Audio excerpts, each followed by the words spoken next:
Prosecution کے لیے ٹنوں ثبوتوں کے برابر فائدہ مند ہو سکتی تھی۔ چونکہ پہلا وائٹ پیپر جاری ہونے کے وقت اپیل کی سماعت جاری تھی اور بھٹو ابھی تک عدالت میں موجود تھے، انہوں نے موقع سے فائدہ اٹھاتے ہوئے 300 صفحات کے ایک تفصیلی بیان میں وائٹ پیپر کا رد کیا، اور یہ بیان ان کی اپیل کا ایک اہم دستاویز بن گیا۔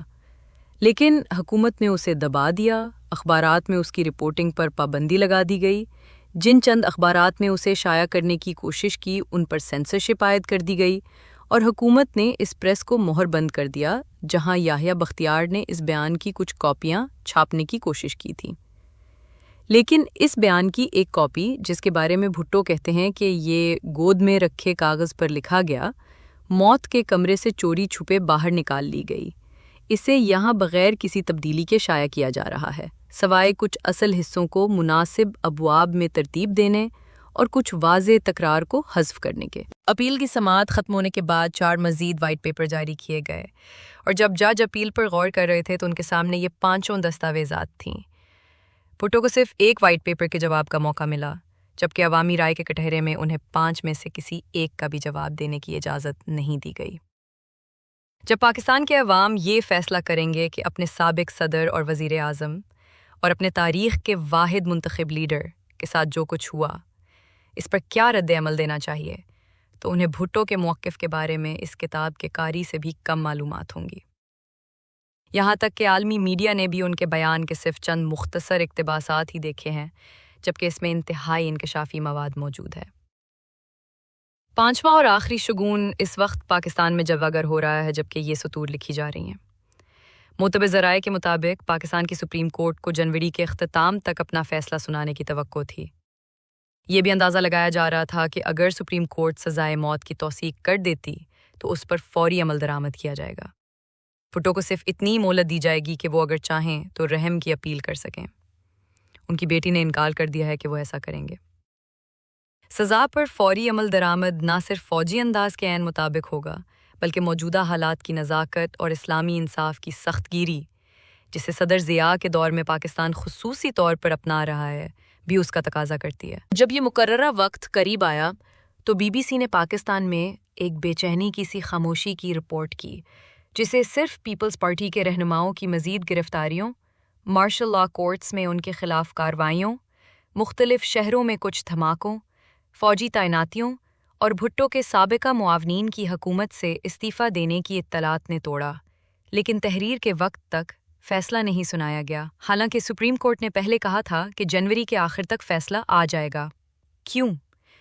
موجودہ قیاس آرائی یہ ہے کہ صدر ضیاء، جنہیں پھانسی کے بعد ہونے والے ہنگاموں کا اندازہ ہے، فروری کے وسط میں پاکستان میں ہونے والی اسلامی وزراء کی کانفرنس کے اختتام تک انتظار کر رہے ہیں۔ لیکن اگر سپریم کورٹ کو فیصلہ ملتوی کرنے کی یہی وجہ ہے تو یہ تاخیر صرف تھوڑے عرصے کے لیے ہو سکتی ہے۔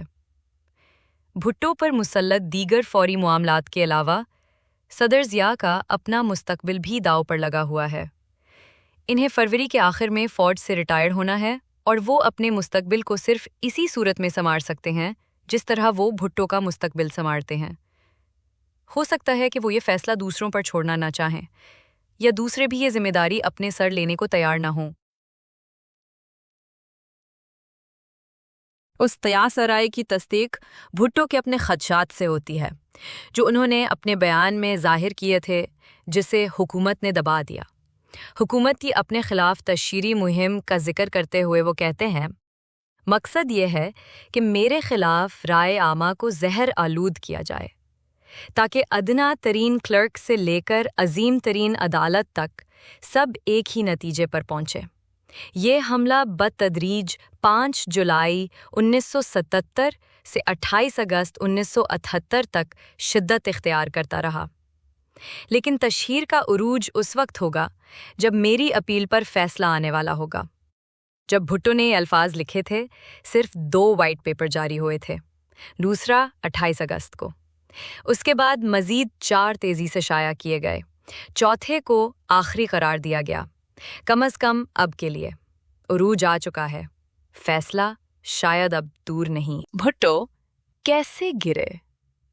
بھٹو کے بیان کا ابتدائی حصہ زیادہ تر اس خاص الزام کے جواب پر مشتمل ہے کہ انہوں نے مارچ 1977 کے عام انتخابات میں دھاندلی کی تھی اور اس مقصد کے لیے سندھ کے ان کے آبائی شہر لاڑکانہ میں ایک تفصیلی منصوبہ بنایا تھا جسے استغاثہ لاڑکانہ پلان کہتا ہے۔